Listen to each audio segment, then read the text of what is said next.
want to do a little review of the stages of development we've gotten to thus far. Remember that when the sperm fertilizes the egg, you end up with one cell called the zygote.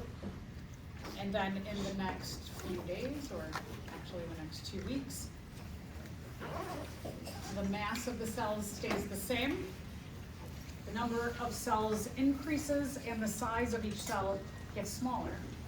So that you can see a cell on day 4 where you have the morula, a solid ball or mass of cells, that the cells being this size, in the next 2 days the cells get to be a lot smaller and more numerous. And the only thing I don't like about this illustration is that the mass should be exactly the same size. They're doing some ramping up thing, but that's not correct. The mass will stay the same. By day 10, the cells start to migrate into the outer cell mass, will become all of the accessory structures for the developing embryo. It will become the amniotic sac and fluid, and we'll talk about the other parts that eventually become the umbilical cord. We have a temporary yolk sac that these cells can be, they can get nutrition from. And then you have the embryonic disc, which is the blue parts here, and that becomes the embryo itself. Sorry. I was testing out my thing that wasn't working. Okay, so if an animal is missing its skin epidermis upon birth, which of the following might cause it? C. The ectoderm is that part. So this is a good example question too. After gastrulation happens, the cells commit to being one of 3 different kinds of cells: the endoderm, ectoderm, and mesoderm. And what begins is called organogenesis, the formation of the organs.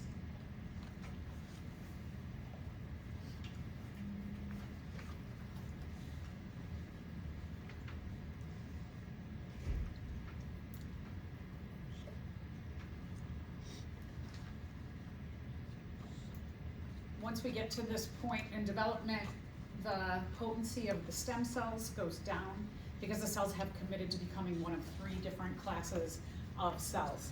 So here you can see in this illustration the cells of the ectoderm, the cells of the mesoderm, and the cells of the endoderm. I don't think I have that in there. If you want to take a picture of this, just kind of a nice visual to go along with what you have in your notes. I'm sorry I don't have a picture of it in there. I know a lot of us work visually, so this is kind of a nice visual. Maybe you want to make a note where you have the endoderm, ectoderm, and mesoderm classifications on the previous page, that you've got a picture in your phone to reflect back on.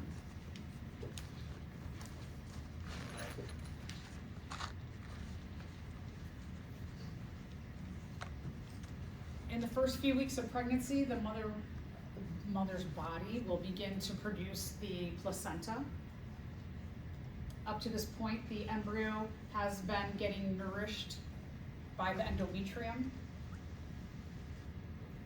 But soon, there'll be a placenta in which the embryo will get direct nourishment, as well as the placenta functions a bit like a kidney in that it's going to filter things that the embryo needs.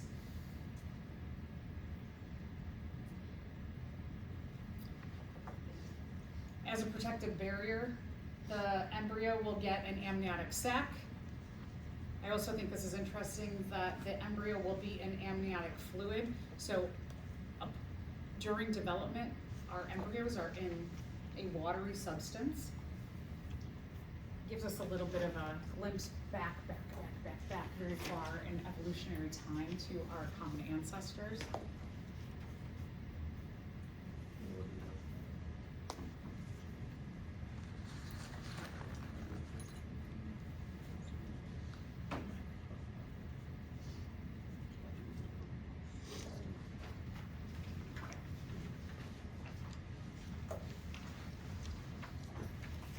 this here, it's a great picture. This is the 9th week of development. You can already see the placental mass forming. This is the endometrium. And then you can see the amniotic sac and the umbilical cord and the developing embryo.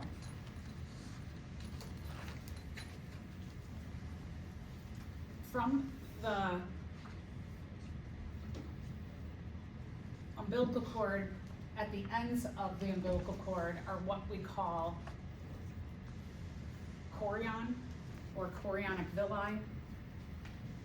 And at the end of the umbilical cord, it's essentially like these finger-like extensions that reach into the placenta.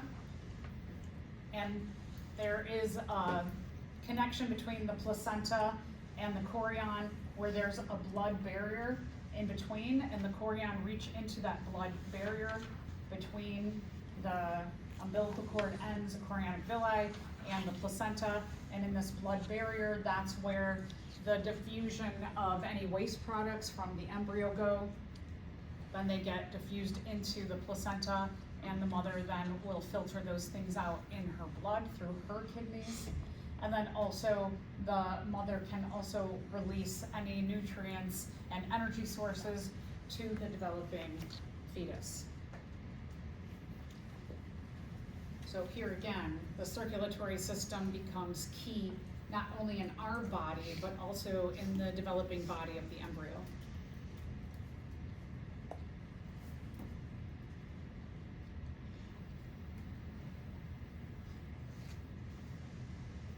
And the umbilical cord then leads to the embryo.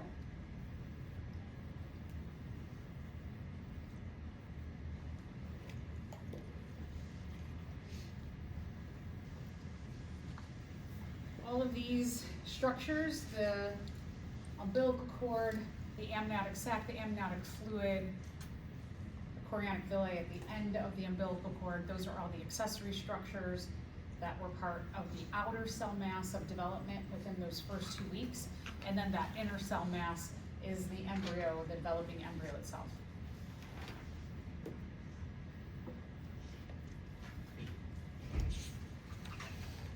So here you can see the developing embryo. This is about 8 weeks in, and it is embedded into the endometrium. You can see the outer cell mass, which will become the amniotic sac, the amniotic fluid, the umbilical cord going into those outer cells in the outer cell mass, the amniotic sac, and then the embryo just kind of looks like a little fish or something.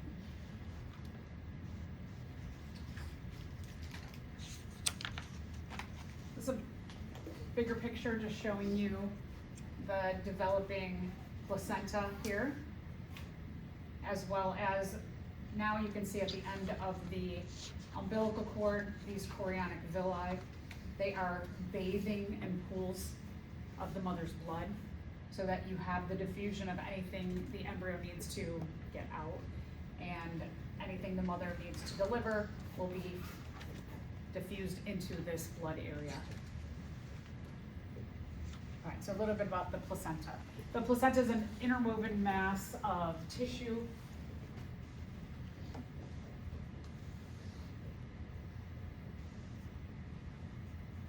This is the biggest lifeline between the mother and the embryo. So if you've heard that term afterbirth, what afterbirth refers to is that after the baby is born, the mother still has to birth the placenta. The placenta is the afterbirth. So here you can see still a connection between the umbilical cord and the placenta. The major functions of the placenta, one are to secrete hormones.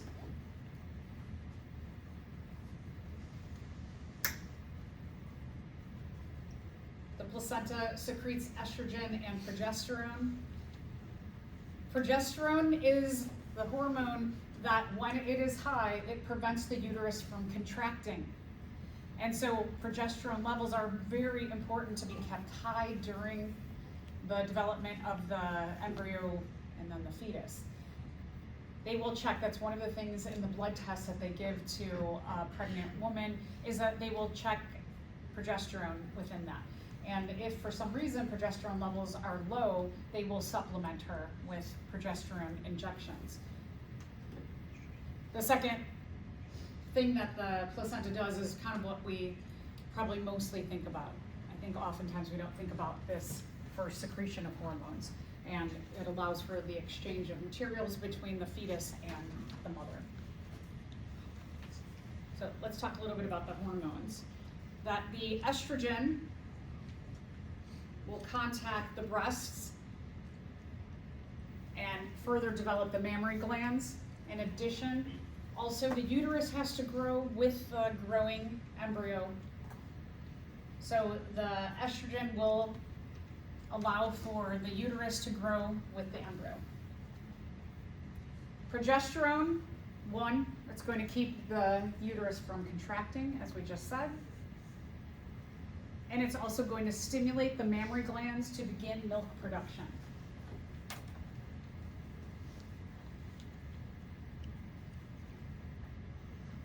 As progesterone and estrogen levels grow, one of the first things that if somebody doesn't realize they're pregnant, they might go like, oh, my breasts are getting really sore because the mammary glands are starting to develop and the skin is tight.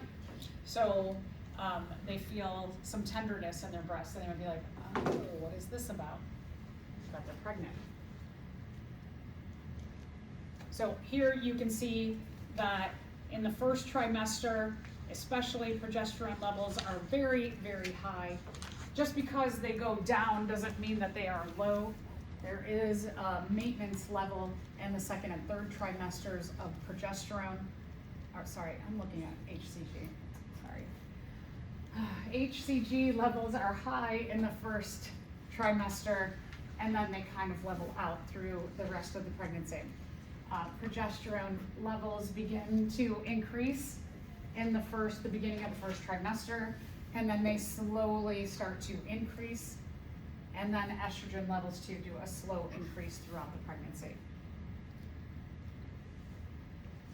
So, exchange of materials. One is oxygen and carbon dioxide. We know that oxygen is important for the metabolism of our energy sources through cellular respiration.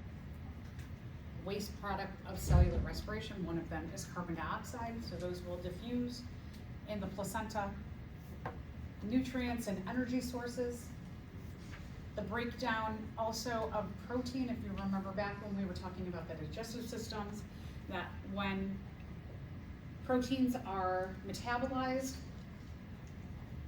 they become, you get an offshoot of ammonia that then goes to the liver and is made into urea. That progress of the digestion and metabolism of proteins, also the same thing.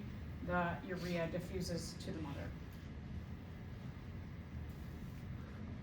Here's just another good picture of, again, here's the umbilical cord, and then you can see the chorionic villi. And then notice within the chorionic villi, you've got these little lines here, which would indicate they are filled with capillaries. So that you have capillaries here, and this here, the dark red is the pools of the mother's blood, and this here is the placenta. Other things can also diffuse between the mother and the embryo or fetus. So if the mother gets sick, certain disease-causing organisms can diffuse across. There are cases where some viruses can also diffuse across. HIV is one example. If a mother has HIV, to prevent the embryo and or fetus from getting HIV, there are really great medications out there that if the mother has HIV, taking this medication will give the fetus a less than 5% chance of contracting HIV from the mother. So there's a lot of really great technology out there. Other things, alcohol very easily will diffuse from the mother to the embryo. So probably about 14 years ago, right when I was pregnant with my older son, there were studies that came out and said 0 amount of alcohol is acceptable for a pregnant woman to have. And it used to be, in the 1950s, there were ads for alcohol or cigarettes or just like cleaning products, where there'd be a pregnant woman and she has a martini and a cigarette in her hand. And then they realized, like, okay, smoking not so good. And then it took this long for someone to say, or someone to do enough studies to say 0 amount of alcohol is acceptable. So I know there are some people who say, like, I like to have a glass of wine a week or a month when they're pregnant, and now they say it is highly damaging to a fetus. And if you think about like the effects of alcohol, like 2 glasses of some kind of alcohol are will get you above the legal limit for driving. Think about if you have 2 glasses of some kind of alcohol, this little developing person inside of you, that's like, you know, I don't know, how many, a 30th of your weight, 50th of your weight, whatever it is, that alcohol is going to have a more dire effect on them. The most important thing with, and then also recreational drugs as well as some medications. There's also a whole bunch of things that pregnant women can't eat because certain bacteria may be found there that can also diffuse across the placental membrane. So microbes like bacteria, syphilis. I just read a couple days ago that the branch of the CDC that researches, studies, and sends out information to the public about STDs and STIs just got completely shut down. Syphilis has been on the rise for quite a long time. If you remember a little bit about syphilis, if you have a syphilis infection, if it's not treated, it can shut down organ systems. So if a person has syphilis bacteria, it can end up with the baby almost fully being developed, but then being stillborn, which means they are dead before birth. Streptococcus is another one. Streptococcus infections, like what we might consider or what causes strep throat, but also there's other kinds of strep infections out there. Listeria is the one that I mentioned in terms of like sushi, deli meats, unprocessed dairy, unpasteurized dairy, that Listeria can also cross the membrane. All right, viruses. So I mentioned HIV already. Other viruses can also cross the placental membrane. Here you can see HIV.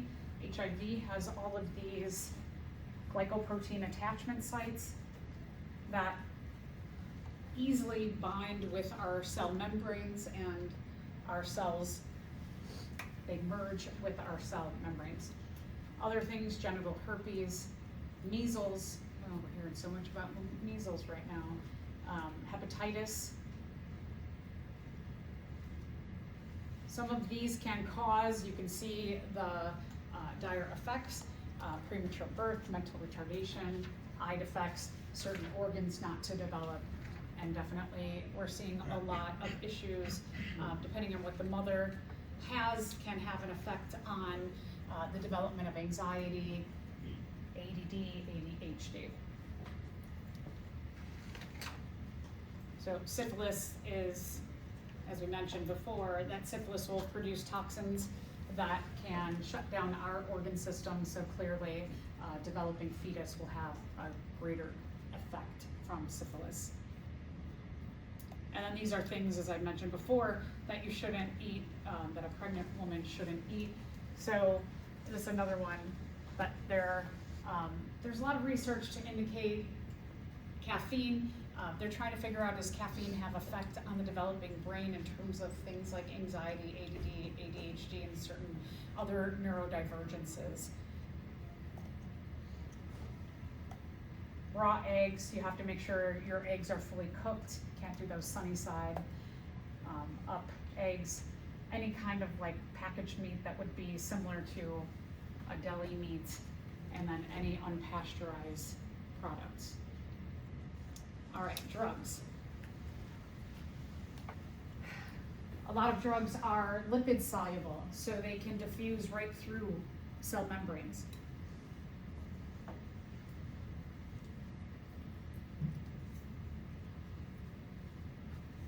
In the 1950s and 60s, when women had morning sickness, they were prescribed thalidomide, and it seemed to help with feeling nauseous. However, babies were born with these, they called them flippers, and that you can see the limbs did not develop properly from the thalidomide. So now, as research goes on, we know a lot more. Also, other things, people who use Accutane or isotretinoin for acne, you have to stop doing that leading up to trying to get pregnant and while pregnant. And you can see all of the different possibilities of birth defects that can happen from isotretinoin. And recreational drugs. I'm guessing we can all imagine that recreational drugs will have dire effects on a fetus.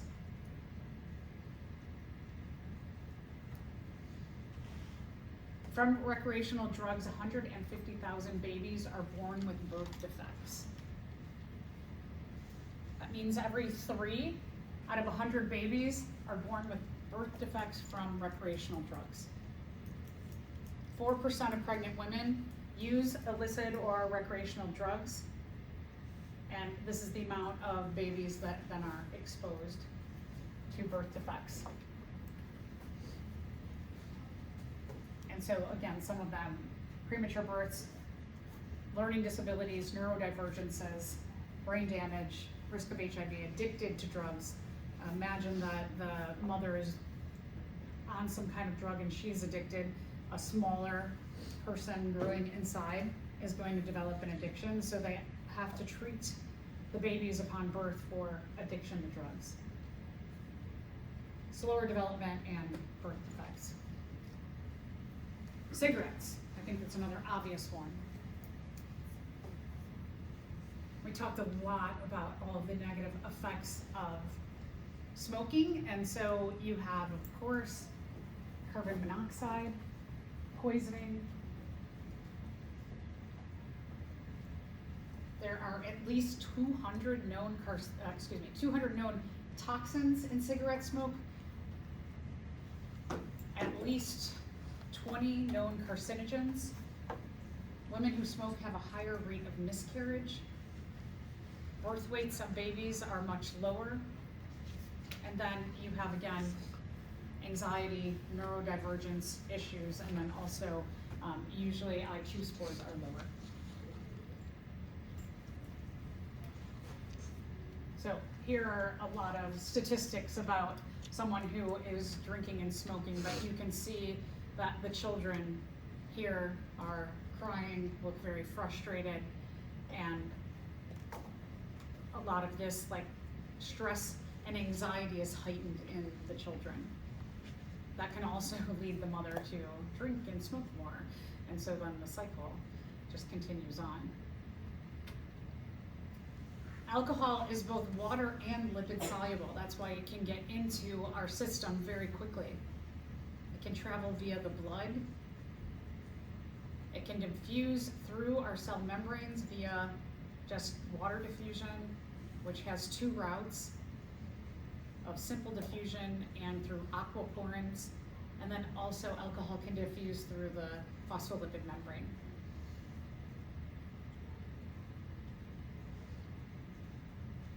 If the embryo has the same blood alcohol content as the mother, it affects a smaller body much more effectively.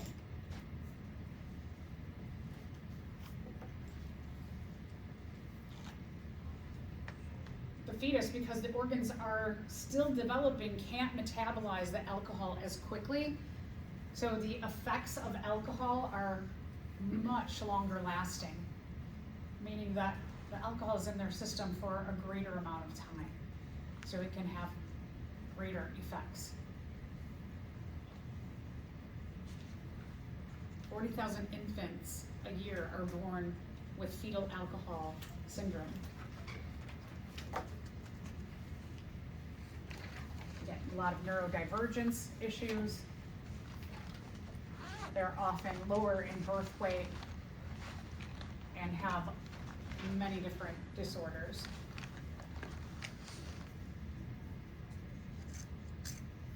About 12% of women are drinking alcohol while they're pregnant in the US. All right, so some statistics here. 4 to 5 drinks per day, or 5 or more drinks at a time, a fetus can develop full-blown fetal alcohol syndrome.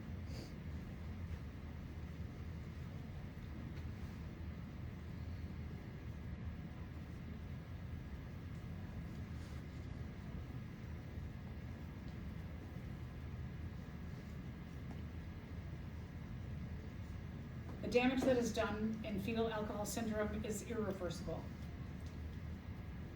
So the rest of the life of the fetus, or well, the person, the child, will just be basically intervention, ways to help them with whatever damage has been done. This is the most common cause of mental retardation in the United States.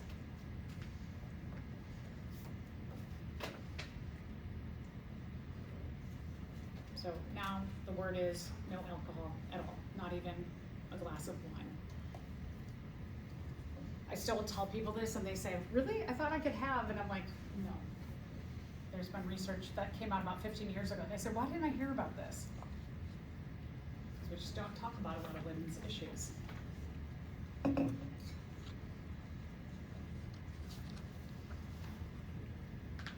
So here again, you can see developmental delays. Cognitive disabilities are permanent. Birth weights are low.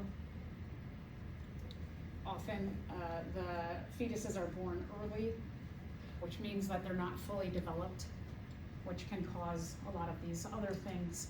And even cleft lip and cleft palate will be due to, they can be due to drinking while pregnant.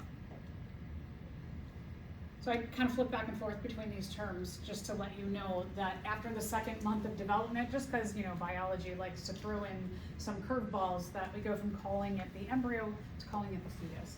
And somebody said, oh, we call it a fetus now because it looks human at this point. I don't know any humans that look like what the fetus looks like at 2 months, but.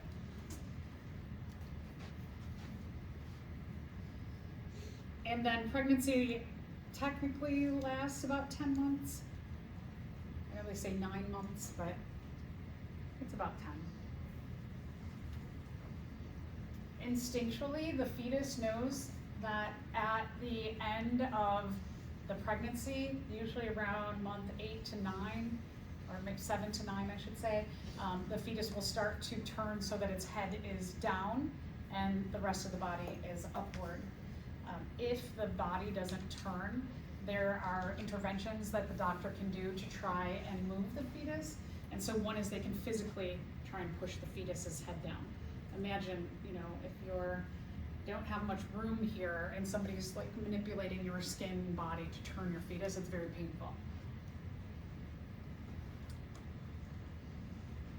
If the fetus doesn't turn, they may schedule a C-section, a cesarean section, where the fetus has to be cut out rather than a vaginal birth. When the baby is born, it's called labor. What does the word labor mean? Really, really hard work.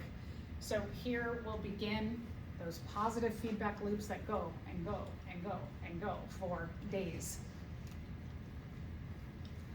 So you're going to have the surges of a lot of things happening here.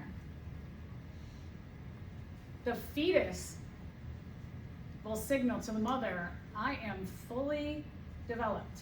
And they will secrete hormones that will stimulate an excess secretion of estrogen and then also prostaglandin. Prostaglandin, if you remember that in the semen, that prostaglandin is for the contraction of muscles in the penis so that the penis can properly fit into the vagina. Prostaglandin in this case is for contraction of the uterus muscles.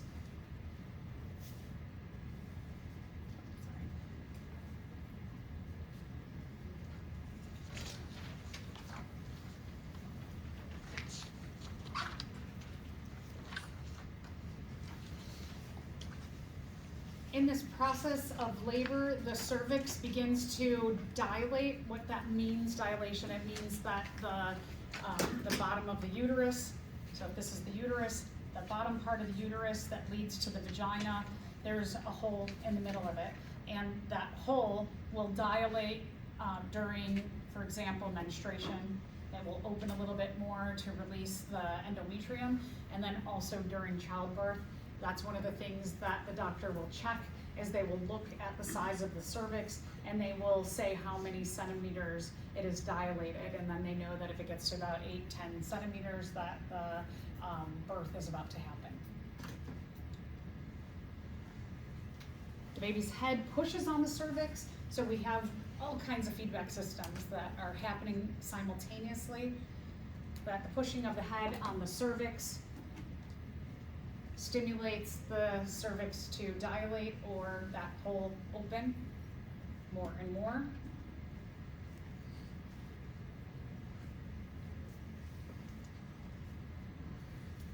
As the cervix stretches, the cervix sends signals, chemical signals, up to the hypothalamus, which stimulates the pituitary gland to release oxytocin.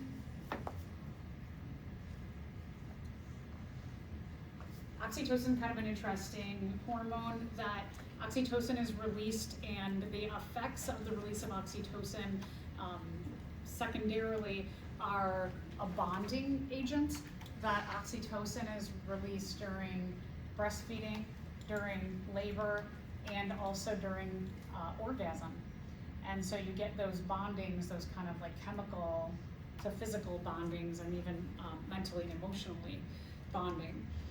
That's why they always say that if the biological father is in the family picture, that they should, after the baby is born, have a skin-to-skin connection, that hoping that that skin-to-skin will also provide some kind of like a bonding between the father and the baby, because the mother just has all these chemical bonds that are happening during childbirth and during breastfeeding. So the biological father doesn't get those. The release of oxytocin makes the contraction of the uterus stronger. So we've got a lot of feedback systems that are making the contraction of the uterus ramp up. So as the head pushes more, the contraction of when the head pushes on the cervix, you can see here, this is the cervix, and this is the hole in the cervix that is going to dilate. It's really small to begin with, and it is going to open up about 10 centimeters, maybe to 12 centimeters, to accommodate for this whole body to come out through that hole. When the head pushes on it, the cervix releases chemicals that travel up through the blood to the brain, and the hypothalamus is stimulated to release something to stimulate the pituitary gland to release oxytocin.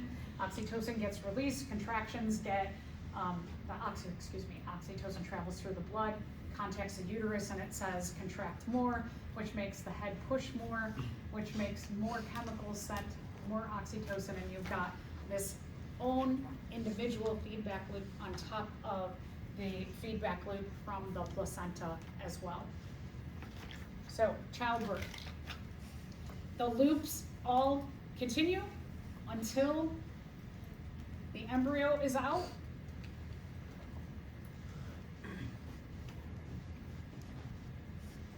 The placenta also, remember, is releasing estrogen and progesterone. So that also signals to the estrogen and progesterone signal to the uterus, hey, contract, because I'm still in here. And so once childbirth happens, there's still the feedback loop from the placenta to get the placenta out. And then finally, the whole process can be done. You saw the size of the cervix opening was very small. There are very strong muscles in that area. So as, and especially also in the vagina, that as the baby is born and the head is going through the vagina, everything is contracting. Sometimes kids end up with lines on their face that go away after a couple days. They may have some bruising from all of this contraction. The head might be pointy. The head sometimes gets pointy as well, and that all goes back to being nice and round in a few days as well. Interesting for us that we have a team. We have a team of people there to help with childbirth and to help with the baby when they get out. Imagine you are a giraffe, you're out in the African savannah and you're birthing your baby, and at the same time you're looking for predators who might be opportunistic during your birth. And then your baby gets out and the baby's like, the mother is like, come on, you gotta run. We gotta get out of here. We just have people to receive us and put a blanket on us and get us warm, check all of our vital statistics. But if you're, another animal beside a human, you're kind of on your own. So as I mentioned, once a baby is out, placenta still is releasing hormones, and that is the afterbirth. So while the baby may be out, the mother is not quite done yet. She still has to push out the placenta. The umbilical cord releases prostaglandins for contraction of muscles. So technically, the umbilical cord doesn't have to be quote unquote tied off. The prostaglandins will shut down the flow of blood in the umbilical cord.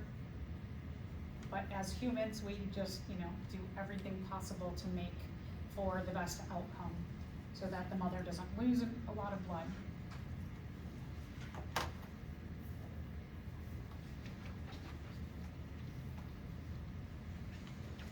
This is a great picture. You can see the size of the vagina and the cervix, and then as the baby pushes and as the uterus contracts, the size of the cervix and the vagina get larger. And then look at from the beginning to here. That it's pretty amazing that a female's body can accommodate this. And then out. Sometimes because of all of this stretching of the tissue here, sometimes the skin between the vagina and the anus rips. That has to be sutured up as well. So this can be also very damaging to the digestive system as well. And just another picture that you can see. This also just to indicate the point of the head being down. You can see that when the head's pointed down, that the baby's arms are kind of stuck against the body. If the feet were going to go first, what if one leg comes out and the other leg stays in the uterus? How do you pull the baby out, right? You could damage the hips, you could damage this other leg, or if the baby does this, what are you gonna do about the arms? The other thing is that you wanna get the head out of there as fast as possible so they can be cleared of any amniotic fluid. Sometimes during childbirth, the fetus poops in their amniotic fluid, and you wanna get that cleared out as well. So a lot of reasons to, a lot of reasons it's important to get that head out first. Milk production begins about week 5 of development. So as I mentioned, sometimes 5 weeks after pregnancy, a woman might be like, oh, something's going on here with my breasts.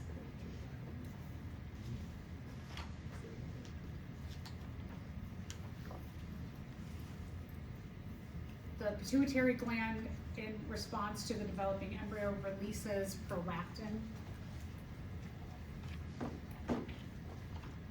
Prolactin is for milk development.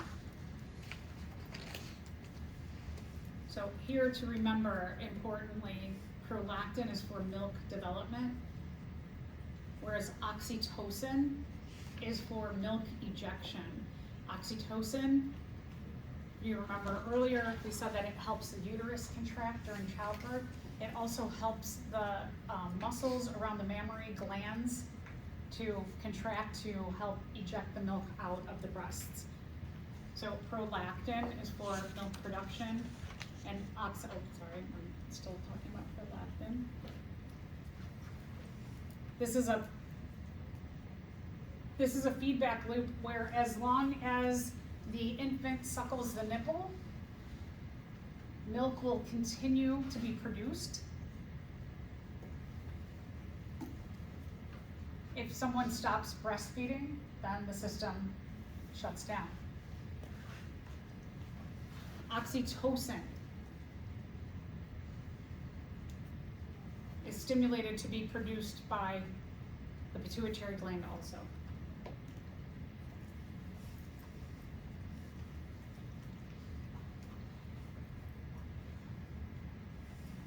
So this is kind of interesting that you have a positive feedback kind of embedded into a negative feedback, that it's the whole system of milk production and ejection is a positive feedback loop. But as long as breastfeeding continues, that the loop continues that whole time of breastfeeding.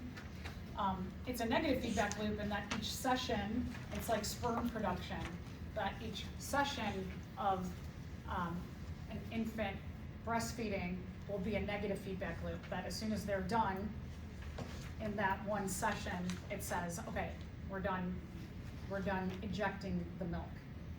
But the whole process of breastfeeding is a positive feedback loop. The whole, like, maybe it's 9 months, a year, whatever someone chooses to do. Here, okay, please remember oxytocin is for milk ejection. So prolactin, milk production; oxytocin, milk ejection.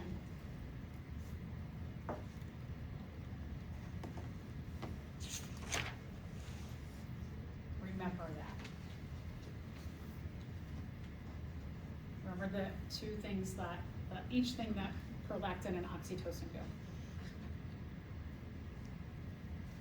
So as long as the baby suckles the nipple, this continues for the 9 months, etc., year, whatever. It is a positive feedback loop.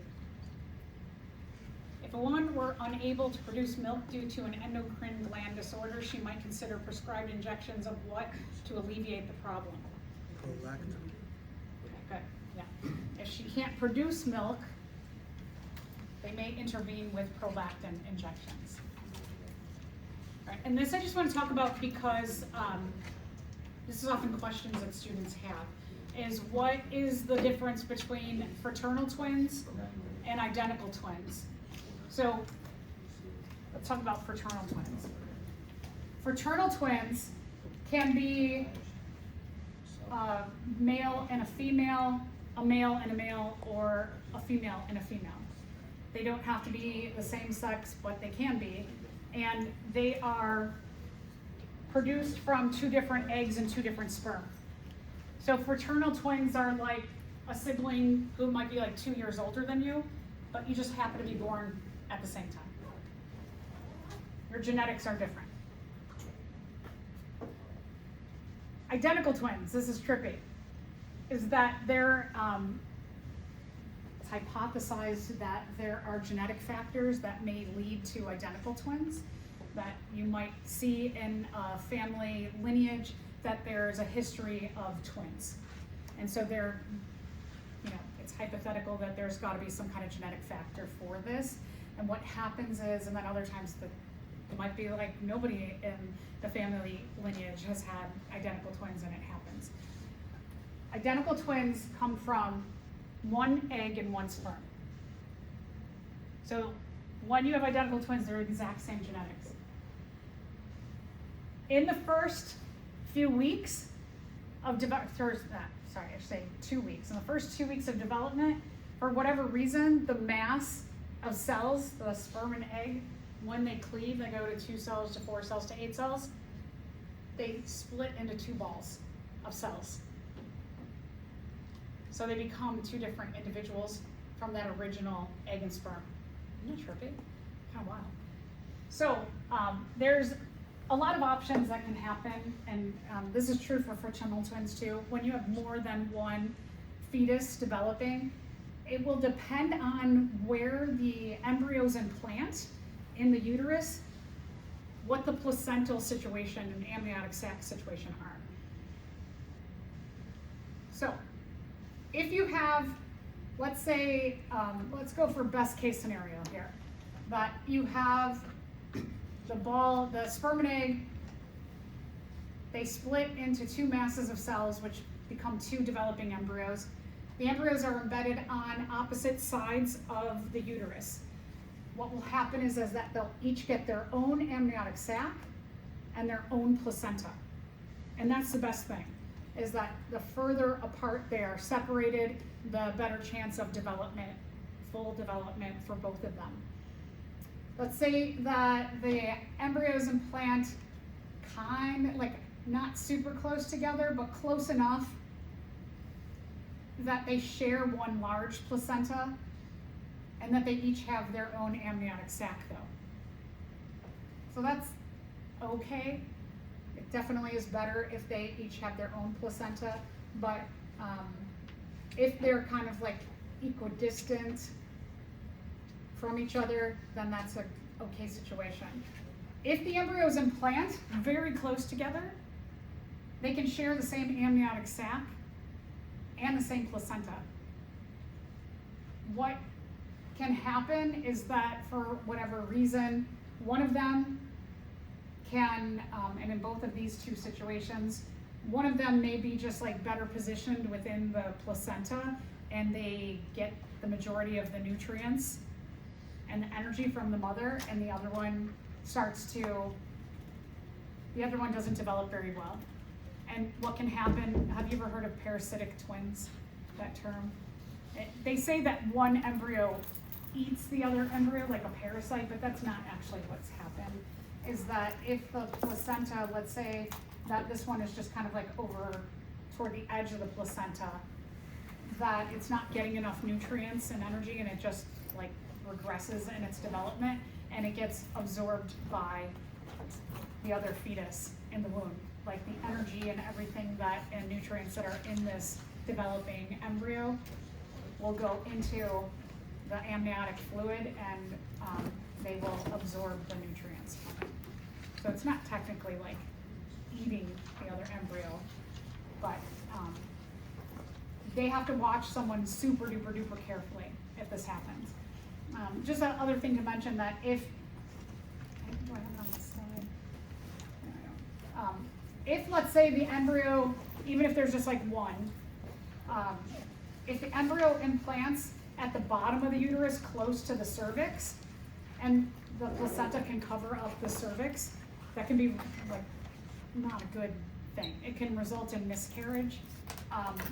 They try to intervene so that you don't want the placenta coming out first. You don't want the placenta blocking the cervix, because that could prevent the childbirth from going smoothly. They could also, in just watching the development, they could schedule a C-section. And C-section means they do a cut this way, and they take the baby out through the body. And then just to point out the differences between a vaginal delivery and a cesarean delivery. So you can see here that the baby is coming out. There's a cut, a suture in the stomach of the mother, and then they pull the embryo, the fetus, and the baby out that way. Vaginal delivery goes through the vagina. One of the biggest things is that the vaginal delivery, the baby who is sterile inside of the uterus gets introduced to the mother's microbiome.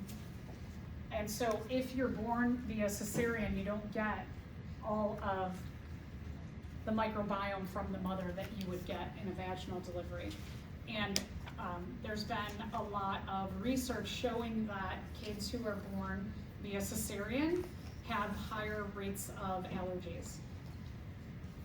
So if, let's say you choose to have children and you need to have a cesarean, you or your partner, one of the things that you can request is you can request them to do a microbiome transfer to your cesarean delivered child, and they will swab the vagina and then swab the child, just like kind of similar to the exposure that is happening during vaginal delivery. And they are seeing those results to be better for the children, that then the rate of allergies goes down. So just a couple of extra